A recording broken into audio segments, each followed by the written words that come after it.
నేనైతే లైవ్ చేపలు తీసుకొచ్చాను కర్రీ చేద్దామని. కర్రీ కొనేసాను. దీన్ని 10 నిమిషాలు అలా వాటర్ పోసి నానబెట్టాలి. ఇదిగోండి వాటర్ పోసి కడిగేసాను. ఇప్పుడు కొంచెం సాల్ట్ పోయాలి, కల్లుప్పు వేయాలి. హాయ్ అండి, ఫిష్ కర్రీలోకి అయితే వచ్చేసాను. ఫిష్ కర్రీ అండి ఇది. అందరూ చేపల పులుసు చేస్తారు కదా, చేపల కర్రీ కూడా చాలా చాలా బాగుంటుంది. చూడండి, పట్టుకాడ ముక్కలు మంచి ముక్కలు తీసుకోవాలండి. చేపలు కర్రీ చేయడానికి తలకాయ తోకది పులుసు పెట్టుకోవాలి. తర్వాత చాలా చాలా బాగుంటుందండి. చూడండి, కావాల్సిన పదార్థాలు చూపిస్తున్నాను.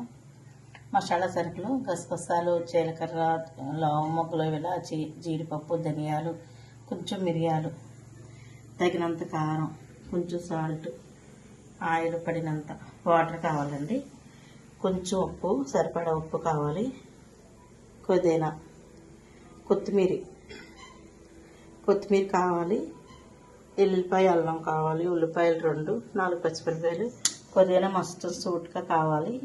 ఏ నీచు కూరలైనా పుదీనా కావాలి. ఇది మా దొడ్లో పుదీనా కోసుకొచ్చానండి. చూడండి ఎంత కుట్టిగా ఉందో. ఇదిగోండి చేపలు. ప్రాసెస్లోకి వచ్చేద్దాం. ఇప్పుడు చేపల్లో కొంచెం పసుపు వేయాలండి, తగినంత సాల్ట్, సరిపడా కారం, కొంచెం ఆయిల్ పోసేసి ఇలా ఉంచేసుకోవాలి, కలిపేసుకోవాలండి.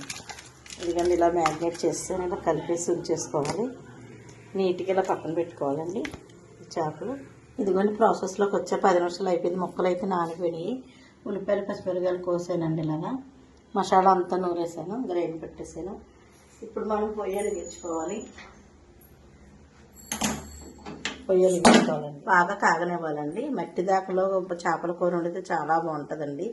బాగా కాగాలి. మనం 4 లవంగములు, 2 ఇలాచి వేసుకోవాలండి. ఉల్లిపాయలు పచ్చిమిరపకాయలు వేయాలి. ఇదిగోండి ఇలా వేగిపోతున్నాయి పచ్చిమిరపకాయలు, ఉల్లిపాయలు శుభ్రంగా వేగిపోయినాయి. వేగిపోయిన తర్వాత ఇప్పుడు చేప ముక్కలు వేయాలండి.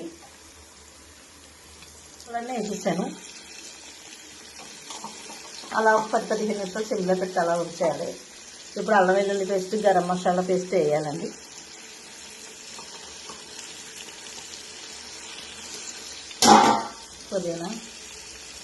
పుదీనా వేసేసి అలా వదిలేయాలి. 10-15 నిమిషాలు సిమ్లో పెట్టేసి అలా మగ్గనివ్వాలి.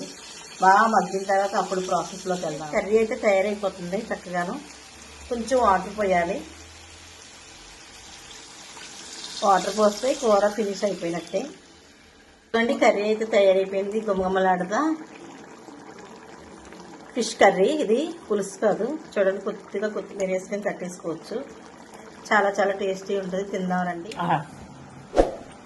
చాలా చాలా బాగుంది. అసలు ఎంత టేస్ట్ అంటే చెప్పలేము.